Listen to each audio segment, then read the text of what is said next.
नमस्कार। प्रादेशिक समाचार के साथ मैं पूनम किरकेट्टा। पहले मुख्य समाचार। राज्य सरकार ने निजी लैबों में कोरोना जांच की दर 2,400 रूपये से घटाकर 1,500 रूपये करने का दिया आदेश। पिछले 24 घंटे के दौरान 1,702 नए कोरोना पॉजिटिव मिले। राज्य में संक्रमितों की कुल संख्या 64,000 के पार पहुंची। मुख्यमंत्री हेमंत सोरेन ने कहा कि 60 साल से अधिक उम्र के लोगों को वृद्धा पेंशन और किसी भी उम्र की विधवाओं को विधवा पेंशन योजना का लाभ दिया जाएगा। और रांची के जेएससीएस स्टेडियम में Jharkhand T20 league cricket tournament शुरू। सिंहभूम स्ट्राइकर्स और दुमका डेयर डेविल्स ने दर्ज की जीत। और अब समाचार विस्तार से।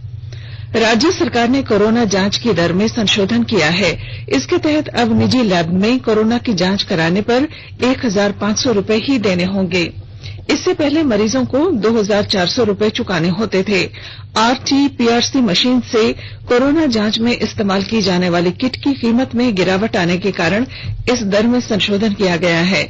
स्वास्थ्य विभाग द्वारा जारी अधिसूचना में कहा गया है कि निजी लैब द्वारा जांच के लिए 1,500 रूपये से अधिक राशि लेने पर झारखंड राज्य एपिडेमिक डिजीज रेगुलेशन 2020 के प्रावधानों के तहत कार्रवाई की जाएगी।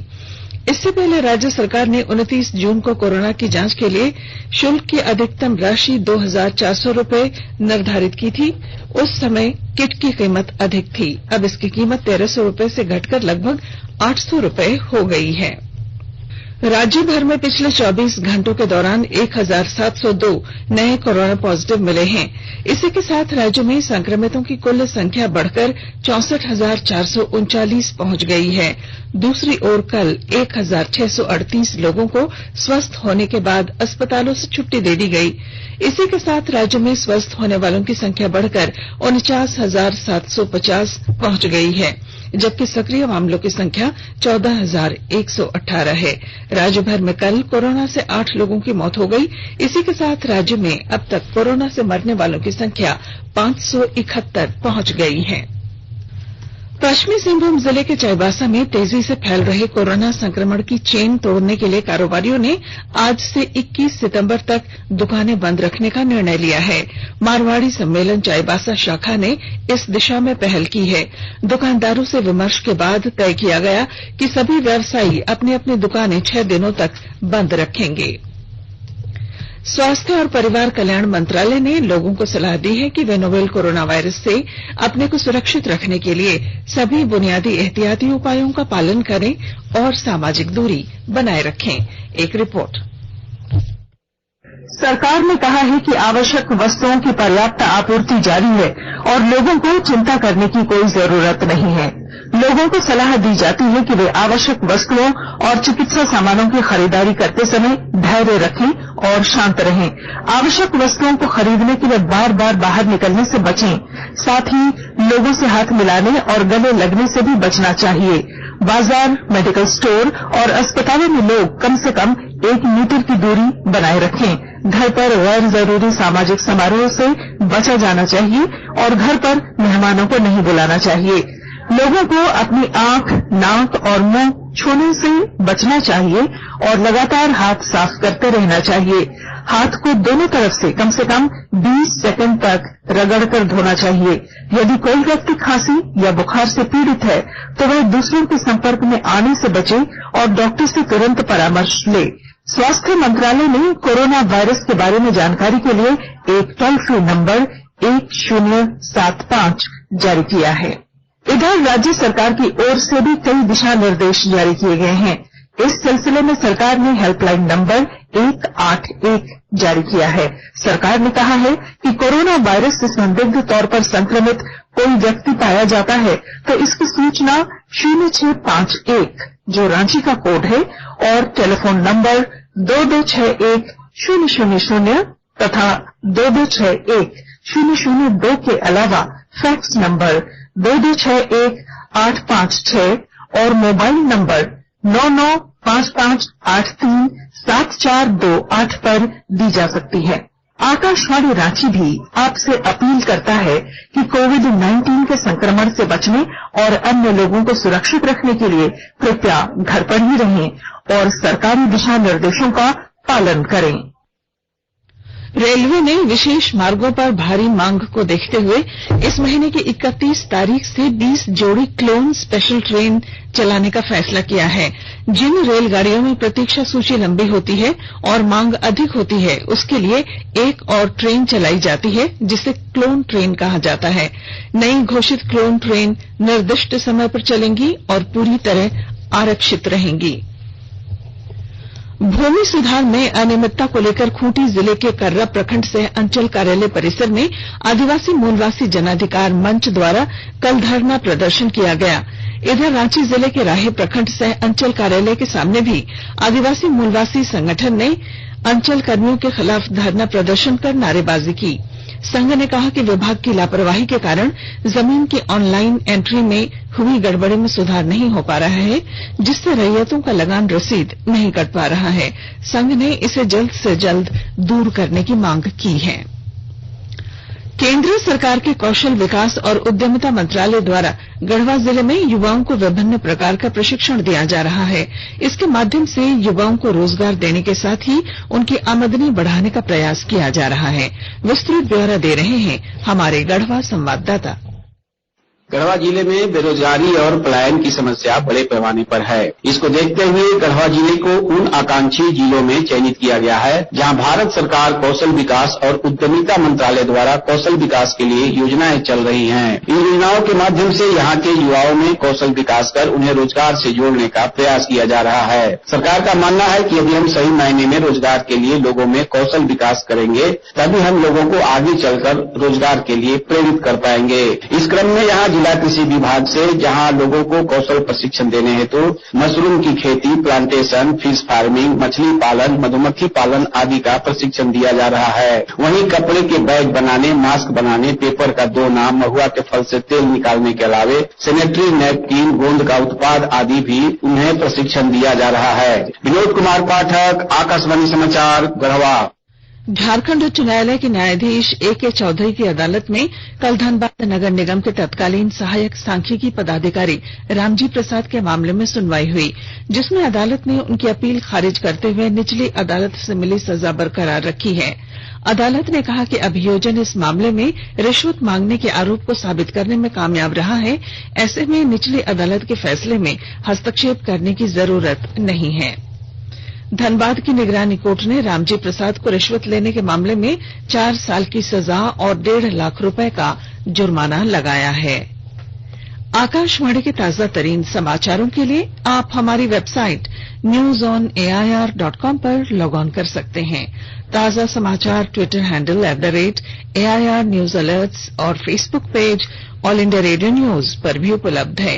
आप प्रादेशिक समाचार एकांश के Twitter handle @AIR news _ Ranchi और फेसबुक पेज तथा YouTube channel AIR news Ranchi पर भी हमारे बुलेटिन सुन सकते हैं। प्रादेशिक समाचार आप आकाशवाणी रांची से सुन रहे हैं।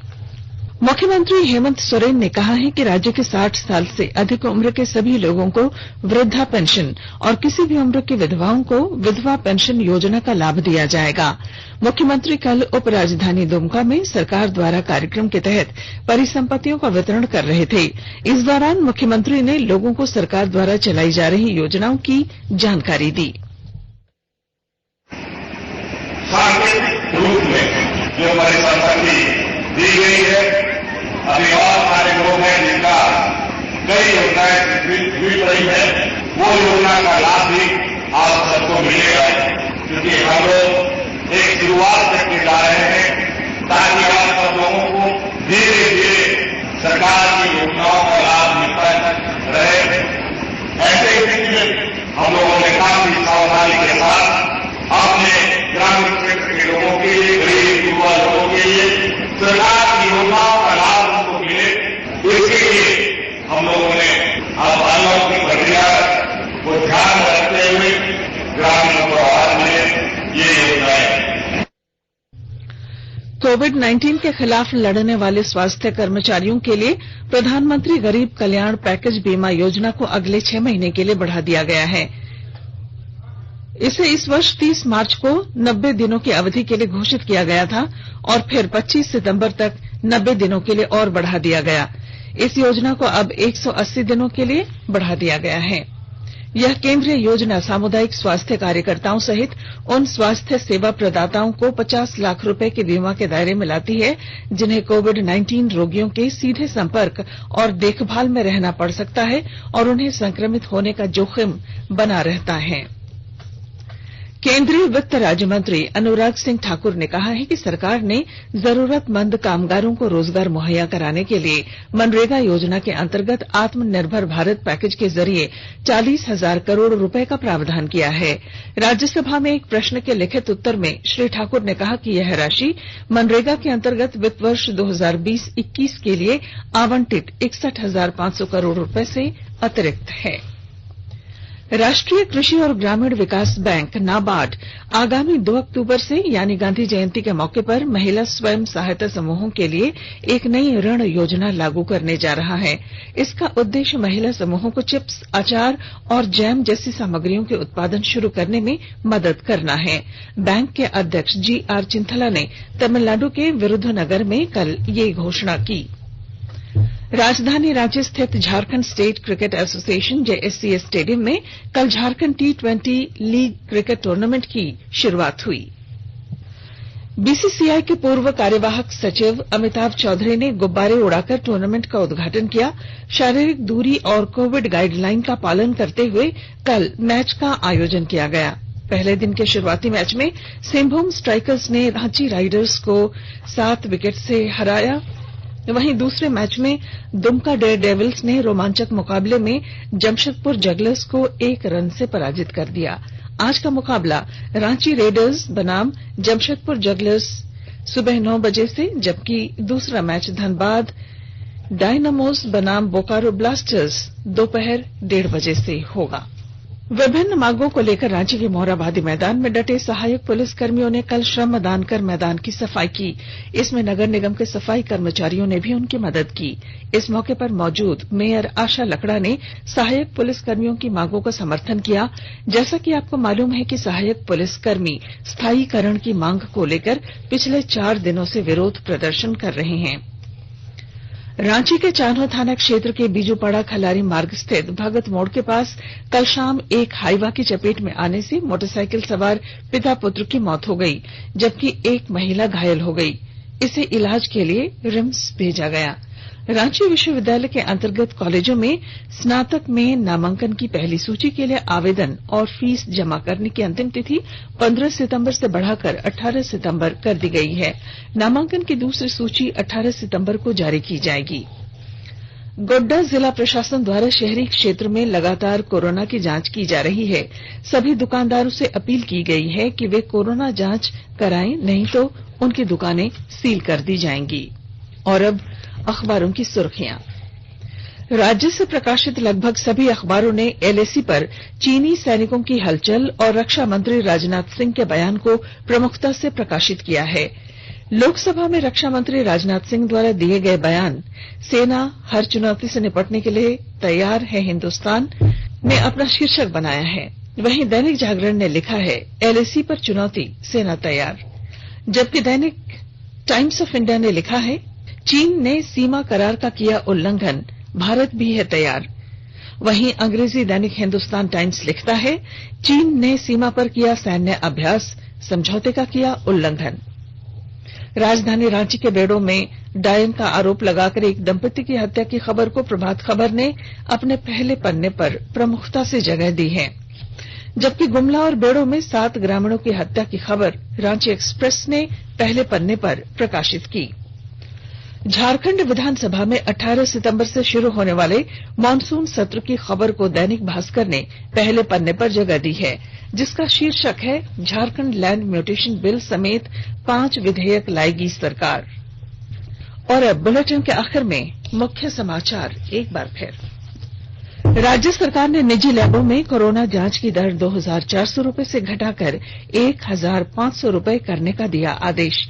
पिछले 24 घंटों के दौरान 1,702 नए कोरोना पॉजिटिव मिले। राज्य में संक्रमितों की कुल संख्या 64,000 के पार पहुंची। मुख्यमंत्री हेमंत सोरेन ने कहा कि 60 साल से अधिक उम्र के सभी लोगों को वृद्धा पेंशन और किसी भी उम्र की विधवाओं को विधवा पेंशन योजना का लाभ दिया जाएगा। और रांची के जेएससीए स्टेडियम में Jharkhand T20 league cricket tournament शुरू। सिंहभूम स्ट्राइकर्स और दुमका डेयरडेविल्स ने दर्ज की जीत। और इसके साथ ही आकाशवाणी रांची से प्रादेशिक समाचार का ये बुलेटिन समाप्त हुआ। नमस्कार। घर में रहिए, सुरक्षित रहिए और सुनते